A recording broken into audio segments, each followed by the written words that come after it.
Hi, and welcome to yet another edition of Ask Miss Judes.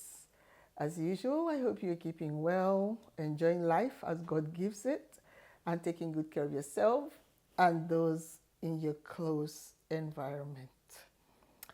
Um, Today, I want to talk to us very quickly on what I think I want to caption relationship matters.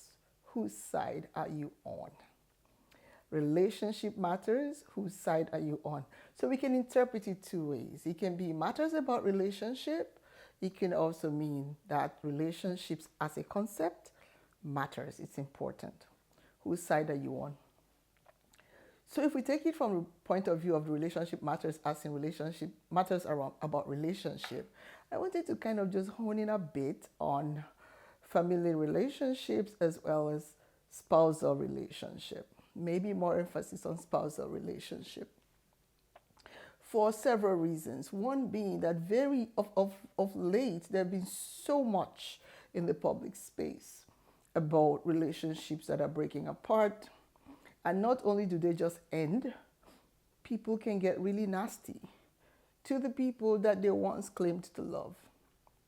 And one has to wonder, where did it all go wrong? Where did it go so sour that you go and be so mean to someone, sometimes someone with whom you have children, forgetting that you're not the only two in the relationships, you have children. No, it is very possible that people can grow apart after a while. But even if that happens, being civil is still a thing. If nothing else, for the fact that you once loved each other and shared so much in common, including children, at least the children's feelings should matter. Now, I know that sometimes the hurt might be so deep that people feel they can't move on. You can move on. You were born separate. You were not conjoined twins. You had life before you met each other. And I think one of the things that holds people bound, that they feel like I have to do this to this person to hurt them, is a lack of sense of self. I also have some, quite close friends who are going through a really rough time. And, and I would often say, even if someone who you used to be in love with has done something really unkind to you, you can part ways quietly. You don't have to be mean to each other. You can still co-parent from a distance.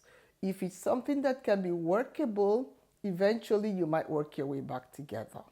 If it's not workable, at least part as not, you may not be best friends, but at least be cordial.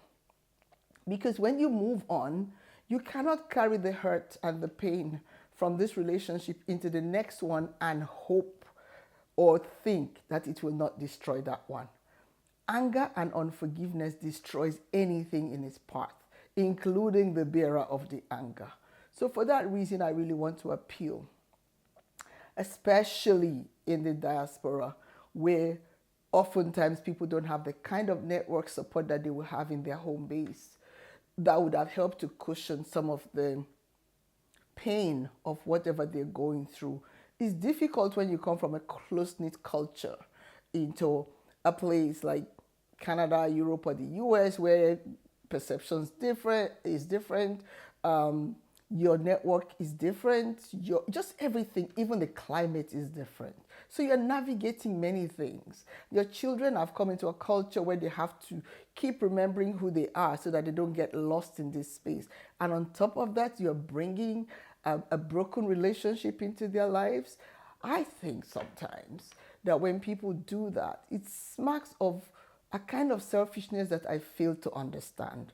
Because I'm not saying stay in an unhappy relationship. But when you move on, please don't destroy the lives of the children that you've brought into this world. Don't make them lose faith in humanity. We owe them that. So, and that is for marriages. There are other relationships, family relationships, where siblings don't get along with each other. They bicker over the most stupid thing. And you say to yourself, hey, wake up, people. There is a place called eternity that's longer than this side of life. If nothing else, let that be what centers you in your relationships, that you love and respect the people who are important in your life enough not to destroy them if the relationship breaks up. So I appeal, I really am appealing, because a lot of African and Caribbean marriages in the diaspora are going through a hard time because for some reason, I don't know if it's a disconnect from families or if it's even the climate change or the environment, but so much is going on. And if you are unable to manage all of those personal or internal conflicts, it will spill out to the person that is closest to you, and that's usually your spouse and your children. And if it's not well managed, it could lead to much worse outcomes that you didn't anticipate. So, what I want to appeal to us today is, even if there is disagreement, do not use harsh words. You're going to swallow those words. You're going to live with them. And if you've said them to somebody else, those words are going to come after you. So even in disagreements, be polite. Be polite. It costs you nothing. I always say, and again, I give credit to God for the success of my marriage. But in 32 years, my husband and I have never fought physically. We've not exchanged harsh words. We've not raised our voices at each other. That is not to say we do not have disagreements.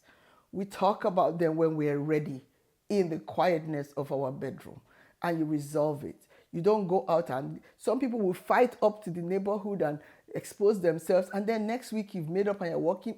Doesn't even occur to you that people are saying, what kind of human beings are these? It doesn't take much to learn to manage your anger. The Bible says that the spirit of the prophet is subject to your prophet. So you have control over your emotions. Do not allow anger or bitterness or wanting to pay back make you behave as if you're not human. I beg of you, for the sake of your children, for the sake of your family, your friends, your neighbors, people who will enjoy life better if you're at peace, give thought to how you treat each other, especially in marital relationships or family relationships. Respect is far less expensive than disrespect. Once you've lost your respect, it's difficult to get it back. If nothing else, put that on the table. I also wanted to just close off with a Bible passage that I think has helped to keep me in check, thanks to my mom. She's the one who used to quote it a lot. It's Proverbs 15:1. And the New Living Translation says, a gentle answer deflects anger, but harsh words make tempers flare. So sometimes all you might need to do is just keep quiet. Take deep breaths, say a prayer, and either don't respond or be careful that you respond. It's difficult to find one person quarreling by themselves. If you don't feed that quarrel, it's going to dissipate. So as always, I'm going to just ask that you share this with your friends and family, especially people who are going through a difficult time in their marriage. Just be a support that says, you can talk to me and you are okay, but you don't have to take this anger with you anywhere else.